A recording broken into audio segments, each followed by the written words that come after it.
ናቲ የት ነህ? ብቻ ከቤት ከሆነ እንዳይሆን። እሺ እንደፈለግሽ ጠጣን አይደል? አሁን ንገሪኝ።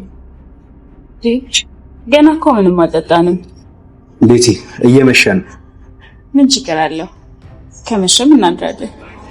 የማይመስል ነገር አታውሪ ቤቲ። እሺ እነግርሃለሁ፣ ግን ስሜታዊ ላለመሆን ሞክር። እሺ ምንድነው? ከማን ጀምሮ? ከቱት ወይስ ከናት? ከናቴ።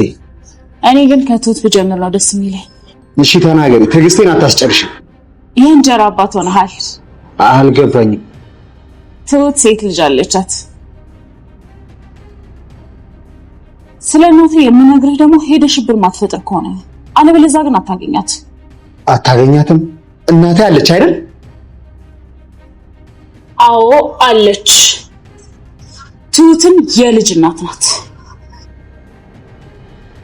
ተስፋው ተማጦ በሐዘን ልቡ ስብርብር ብሎ የነበረው ናቲ በድጋሚ ተስፋን አግኝቷል። ወጣትነቷ ሳያል ፍቅርን እንክብካቤ ማግኘት የምትፈልገው ቤቲ እነዚህ ነገሮች ከገዛ ኃይል ልታገኘው እንደማትችል ስለምታውቅ ነው ከናቲ ጋር ለመቀራረብ ትሁትንም ከሷ አጠገብ ለማራቅ መሞከር የጀመረችው። ይሄ ሳይሳካላት ቀርቶ በቅናት ብትንገበገብም ብዙም ጊዜ ሳትቆይ ግን ናቲን ከትሁት ጋር የምትለያይበት እንዲሁም ናቲን በእጇም ታስገባበት ቁልፍ የሆነ ምክንያት አግኝታለች። ስለ እናትህ እንድነግረኝ አብረኸኝ ማደር ይኖርብሃል ብለዋለች። በዛም ብቻ አላቆመችም። ከትሁት ጋር ባለው ግንኙነት ተስፋ እንዲቆርጥ ልጅ እንዳላት ጭምርም ነግረዋለች። ገዛኸኝም በሁኔታዋ በናቲም ጠርጥሯ በተደጋጋሚ ቢያስፈራራትም እሷ ግን ችላ ብላው ነበር ያለፈችው። አሁን ላይ ግን ነገሮች በዚህ የሚቀጥሉ አይመስሉም። የዛኑ ቀን ማታም ቤቲ እንደምታመሽ ነግረው ከቤት ከወጣች በኋላ ገዛኸኝ ትሁትን ወዴት እንደሄደች ጠይቋት መልስ ስላጣ በራሱ ለማጣራት ከቤት ወጥቷል። ናቲንና ቤቲን አብረው ሆነ ያገኛቸው ይሆን? ሀሳብ እንዲሁም አስተያየታችሁን ኮሜንት ላይ ጻፉልን። እናቷ አለች ወደ ባለበት ክፍል ለመግባት ቤቲን አንገቷን አንቆ ቁልፉን ከተቀበላት በኋላ ወደ ውስጥ ቢገባም ነገር ግን እናቱን ሊያገኛት አልቻለም ነበር። በሐዘን ስብር ብሎ ግድግዳውን ተደግፎ ቆሞ ባለበትም ቤቲ ትመጣና ማውራት ይጀምራሉ። እሱም ቀጥሎ እባካችሁ እናቴ መልሱኝ፣ እናቴን ስጡኝ ብሎ ሲማጸና ቤቲም ናቲ እሱ ቅዠት ነው፣ ናቲ ወደ ራስህ ተመለስ ብላ ስትለው እሱም አትዋሽኝ ቤቲ፣ እናቴ እዚህ እንደነበረች ድምጿን ሰምቻለሁ፣ እናቴ በህይወት አለች ብሎ ይላታል። ቤቲም እሱን ለማሳመን ቅዠት ውስጥ እንዳለና ተረጋግቶ ከራሱ ጋር ሆኖ እንዲያስብ ስትነግረው እሱም በንዴት ስሜታዊ ሆኖ ቤቲን አንገቷን አንቆ ግድግዳው ላይ ለጥፏት እናቱን እንዲመልሱለት እየጮኸ ይጠይቃታል። በመሀልም እንደምንም ራሱን አረጋግቶ ጥሏት ይሄዳል። ከትንሽ ቆይታ በኋላም ቤቲ ሳሎን ተቀምጣ በንዴት እየተብሰለሰለች ባለችበት ገዛኸኝ መጣና ሶፋው ላይ ተቀምጦ ፊቱ በደስታ ተሞልቶ ፈገግ ብሎ ሰራሁለት ብሎ ይላታል። በንዴት ስሜት ላይ የነበረችው ቤቲም ከተቀመጠችበት ተነስታ ሰማኛለህ፣ እኔ ባንተ ምክንያት መሞት የለብኝም፣ እኔ በጭራሽ እዚህ ነገር ውስጥ የለውበትም፣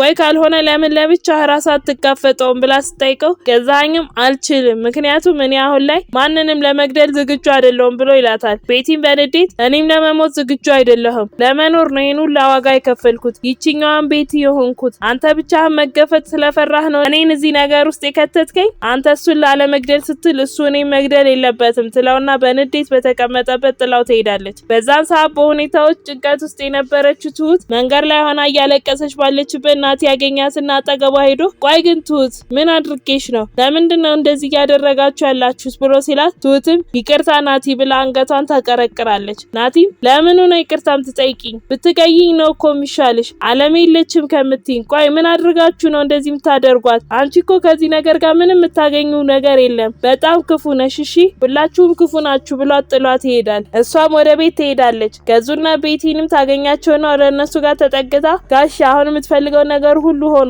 በቃ እንደሄድ ፍቃድልኝ ብላ ስትለው ገዛኸኝም ይኸውልሽ ገና ነው እኮ አንቺ ስለፈለግሽ ወይም ስላልፈለግሽ ምትኖሪ ነው እንደሚመስልሽ፣ የያዝነው እኮ የህፃናት ጨዋታ አይደለም፣ መሄድሽ ለኔ ጦስ ነው፣ በቃ አሁን ቤተሰቦችሽ ደህና ናቸው፣ አንቺም እስካላስቸገርሽ ድረስ እነሱ ጋር ማንም የሚደርስባቸው የለም ብሎ ሲላት ትሁትም እስከ መጨረሻው ድረስ ግን ሁሉም ነገር እንደዚህ አይቀጥልም፣ ይህንን እንዳትረሱ ብላቸው ጥላቸው ትሄዳለች። ከሰዓታት በኋላ ማንም በሌለበት ትሁት ቤቱን እያጸዳች ናቲ ይመጣል። ምንም ሳይላትም ጥሏት አልፎ ሶፋው ላይ ሄዶ ይቀመጣል። ትሁትም ተከትለው ሄዳ አጠገቡ ትቀመጣለች።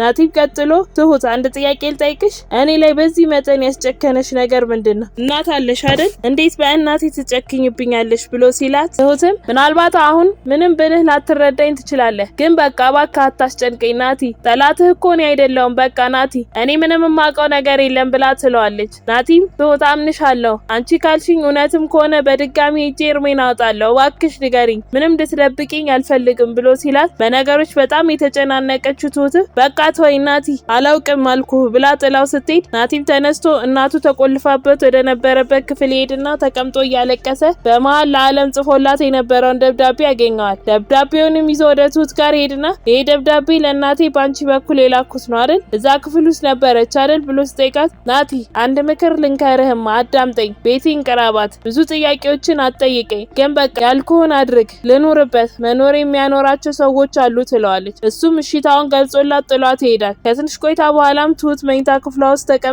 ባለችበት ቤቲ ትመጣና ማውራት ይጀምራሉ። ቤቲም ቀጥላ እንዴት ነሽ ከናቲ ጋር ታረቃችሁ ብላ ስጠይቃት ትሁትም ቤቲ እኔ ለመውደድና ለመደሰት አልተፈጠርኩም እና ደግሞ ናቲ ለእናቱ የላከውን ደብዳቤ ነበር እናም እዛ ክፍል ውስጥ አግኝቶታል። በጣም ተደናግጧል። መሞታን እስካሁን አላመነም። ናቲን ትወጂዋለሽ አይደል? ቢያንስ አሁን እንኳን ከስቃዩ አደኘው። እኔ በወደውም ግን ከልጄ አላስበልጠውም።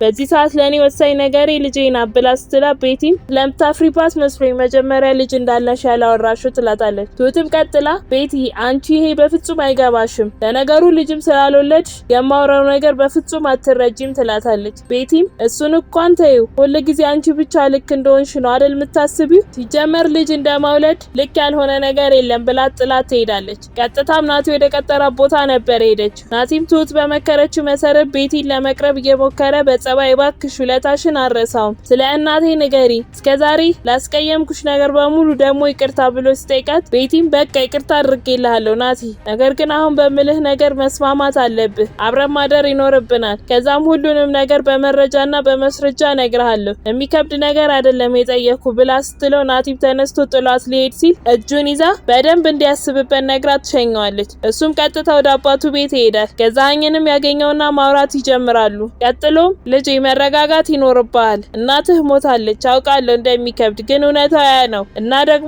አንድ ነገር ብነግርህ አይከፋህም አይደል? ያው እኔ እንደምታውቀው አግብቻለሁ፣ አንተ ደግሞ ወጣት ነህ፣ የራስህ መኖሪያ ቤት አለ፣ ስለዚህ በቃ ቤቲ እየደበራት ስለሆነ አንዳንዴ እየመጣህ ብንጠያየቅ ይሻላል ብሎ ሲለው ናቲም አይደል እንደዛ ይሻላል፣ ብዙ ጊዜ መጣሁባችሁ፣ እኔም ግን ምጠይቅህ ጥያቄ አለኝ፣ የእናቴ ንብረት የሆነውን በጠቅላላ እንድትሰጠኝ እፈልጋለሁ፣ የእናቴ ንብረት ይገባኛል አይደል ብሎ ሲለው ገዛኸኝም በሌላ ቀን ስትመጣ እናወራለን፣ በላት ትጥፋ፣ አንዳንዴ ጠይቀን ብሎት ወደ መኝታ ቤቱ ይሄዳል።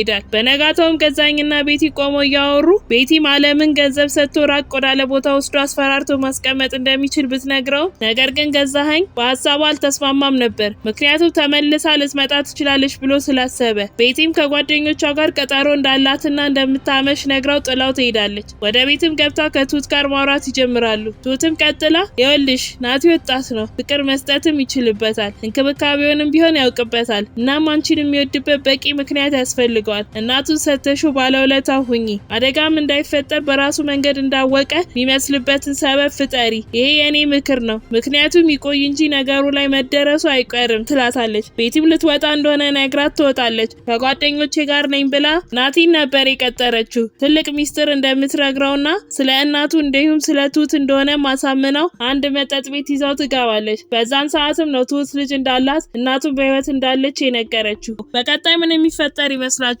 ሀሳብ እንዲሁም አስተያየታችሁን ኮመንት ላይ ጻፉልን። ቪዲዮዎቹ ሲለቀቁ በፍጥነት እንዲደርሳችሁ የደወል ምልክቱን መጫን አትርሱ። በቀጣይ በሌላ ቪዲዮ እስክንገናኝ እስከዛው በሰላም ቆዩ።